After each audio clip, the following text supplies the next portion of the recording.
नमस्ते, यहाँहरूलाई स्वागत छ। आज हामी एउटा निकै नै महत्त्वपूर्ण विषयमा कुरा गर्दैछौँ। भूकम्प आउँदा अग्ला अग्ला भवनहरू कसरी सुरक्षित रहन्छन् त? हामी भवनलाई भूकम्प प्रतिरोधी बनाउन इन्जिनियरहरूले प्रयोग गर्ने दुईवटा मुख्य अवधारणाहरूमा गहिरिएर हेर्नेछौँ, जुन सिधै हाम्रो बिल्डिङ कोडबाट लिइएको हो।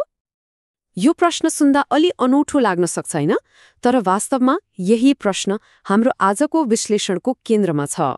हरेक भवनको भूकम्पको बेला हल्लिने एउटा आफ्नै तरिका, एउटा आफ्नै प्राकृतिक ताल हुन्छ। हो, यही नाचा वा ताल कस्तो हुन्छ भनेर बुझ्नु नै एउटा सुरक्षित भवन डिजाइनको पहिलो र सबैभन्दा महत्त्वपूर्ण कदम हो। ल, आज हामी के कुरा गर्छौं त भन्दा सबैभन्दा पहिले भवनको यही प्राकृतिक ताललाई बुझ्नेछौं।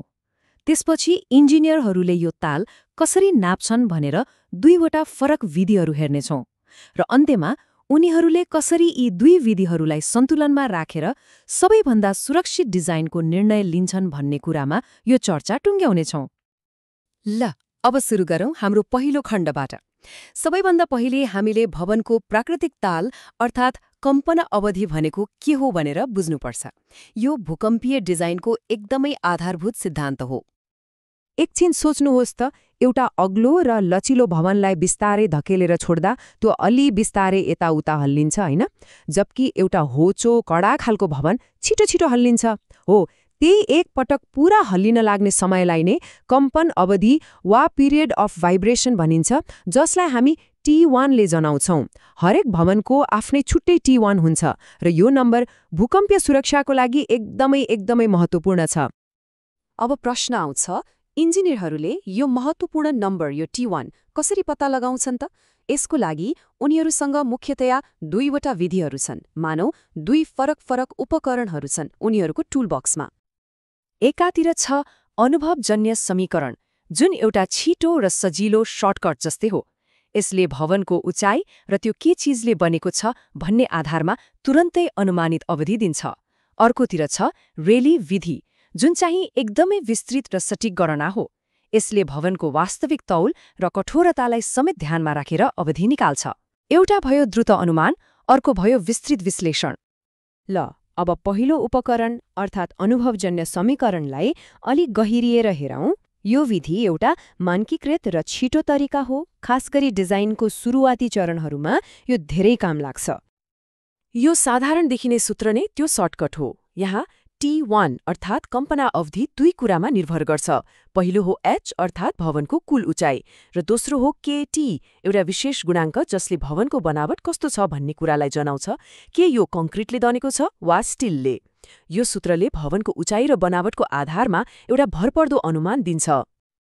त्यो सूत्रको यज भनेको के हो त? यो चित्रले स्पष्ट पार्छ। यज भनेको भवनको आधार अर्थात् बेसमेन्ट छ भने त्यसको भुइँबाट छानाको सबैभन्दा माथिल्लो तहसम्मको कुल उचाइ हो। रेखाचित्रमा देखाएअनुसार बेसमेन्टको बनावट अनुसार उचाइ नाप्ने तरिका अलिकति फरक हुन सक्छ। अब सूत्रको दोस्रो भाग KT लाई हेरौँ।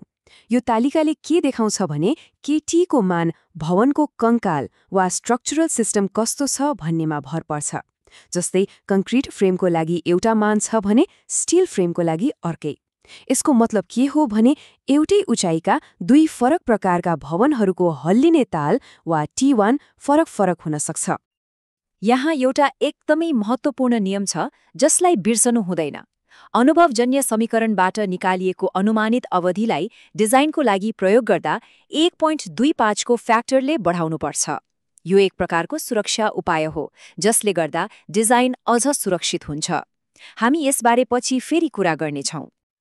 सर्टकट विधिको कुरा त भयो, अब विस्तृत र सटीक विधि अर्थात् रेली मेथडतिर लागौँ। यो विधिले भवनको संरचनालाई गहिराइमा गएर विश्लेषण गर्छ। यो स्क्रिनमा देखिएको सूत्र हेर्दा अलि जटिल लाग्न सक्छ, तर नआत्तिनुहोस् है, हामी यसलाई टुक्रा पारेर बुझ्नेछौँ। यो सूत्र नै हो जसले भवनको प्रत्येक तलाको तौल र भूकम्पमा त्यो कति सर्छ भन्ने कुरालाई जोडेर सबैभन्दा सटीक कम्पन अवधि निकाल्छ। ल, यो सूत्रलाई बुझ्न सुरु गरौँ। यसमा दुईवटा मुख्य कुरा छन्। पहिलो WI, जसको अर्थ हो हरेक तला लेभल I को भूकम्पीय तौल, र दोस्रो FI अर्थात् हरेक तलामा भूकम्पको कारणले लाग्ने तिर्सो वा पार्श्व बल। र तेस्रो महत्त्वपूर्ण चर हो D। यसको मतलब हो भूकम्पको बलले गर्दा हरेक तला तेर्सो रूपमा कति सर्छ वा विस्थापित हुन्छ।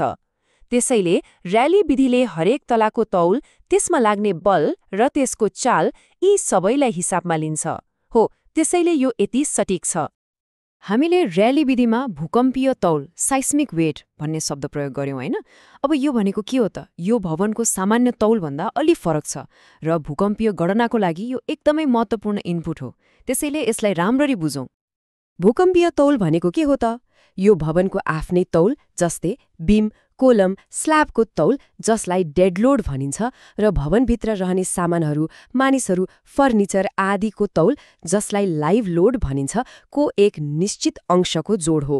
भूकम्प आउँदा भवन मात्र होइन, भित्रका सामानहरू पनि त हलिन्छन् नि, त्यसैले ती सबैको तौललाई हिसाब गर्नु जरुरी छ। अब लाइभ लोडको कति अंश लिने त? यो तालिकाले त्यही देखाउँछ।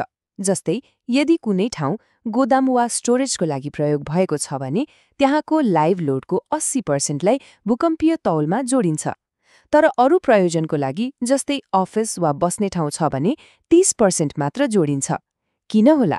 किनभने गोदाममा सधैँ भारी सामान हुन्छ, तर अफिस वा घरमा मानिस र फर्निचरको तौल परिवर्तन भइरहन्छ। अहिलेसम्म हामीले भवनको कम्पन अवधि निकाल्ने दुई तरिकाहरूबारे सिक्यौं, एउटा सजिलो अनुमान र अर्को विस्तृत गणना। अब प्रश्न आउँछ, इन्जिनियरहरूले यी दुईमध्ये कुन चाहिँ प्रयोग गर्छन् त? हो, यो डिजाइन प्रक्रियाको सबैभन्दा महत्त्वपूर्ण निर्णय हो। यो कोडको प्रत्यक्ष उद्धरण हो र यसले नियमलाई एकदमै स्पष्ट पार्छ। नियमले के भन्छ भने, पहिले अनुभवजन्य विधिबाट निकालेको अवधिलाई 1.25 ले बढाउनुहोस्। त्यसपछि त्यसलाई रेली विधिबाट निकालेको अवधिसँग तुलना गर्नुहोस् र अन्तमा जुन मान कम छ त्यही नै डिजाइनको लागि अन्तिम रूपमा छनौट गर्नुहोस्। यो प्रक्रियालाई हामी 4 सरल चरणहरूमा हेर्न सक्छौं। यो एक प्रकारको चेक एन्ड ब्यालेन्सको प्रणाली हो। इन्जिनियरहरूले पहिले छिटो अनुमान लगाउँछन्, त्यसपछि विस्तृत गणना गर्छन् र अन्तमा यी दुईलाई तराजुमा राखेर सबैभन्दा सुरक्षित अर्थात् कन्जर्भेटिभ बाटो रोज्छन्। यो सुरक्षा सुनिश्चित गर्ने एउटा महत्त्वपूर्ण प्रक्रिया हो। अब यो सबैको मतलब के हो त? किन सधैँ कम मान्ने? यसको पछाडि एउटा महत्त्वपूर्ण भौतिक विज्ञान छ। सोच्नुहोस् त, कम्पन अवधि जति कम हुन्छ, भवन त्यति नै कडा, स्टिफ मानिन्छ र कडा भवनले भूकम्पको हल्लालाई बढी प्रतिरोध गर्छ, जसले गर्दा त्यसमा बढी बल उत्पन्न हुन्छ। त्यसैले कम अवधि छनौट गर्नु भनेको हाम्रो भवनले सोचेभन्दा अझ बढी भूकम्पीय बल थेक्न सक्छ भनेर मानेर डिजाइन गर्नु हो। यसले गर्दा डिजाइनमा ठूला र बलिया बीम, कोलम र जग आवश्यक पर्न सक्छ, जसले भवनलाई अझ सुरक्षित बनाउँछ। यो एक रूढिवादी र सबैभन्दा सुरक्षित दृष्टिकोण हो। ल, आजको विश्लेषणलाई संक्षेपमा हेरौं। हामीले सिक्यौं कि हरेक भवनको आफ्नै हल्लिने ताल हुन्छ, जसलाई कम्पन अवधि भनिन्छ।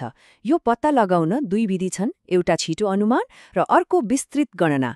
भूकम्पीय तौलमा भवनको आफ्नो तौल र भित्रका सामानहरूको तौल पनि जोडिन्छ र सबैभन्दा महत्त्वपूर्ण कुरा, डिजाइन गर्दा सधैँ दुई विधिबाट आएको अवधि मध्ये जुन कम छ त्यही लिइन्छ, ताकि भवन अझ बढी सुरक्षित बनोस्। र अन्त्यमा एउटा प्रश्न सोच्नको लागि छोडेर जाँदैछु।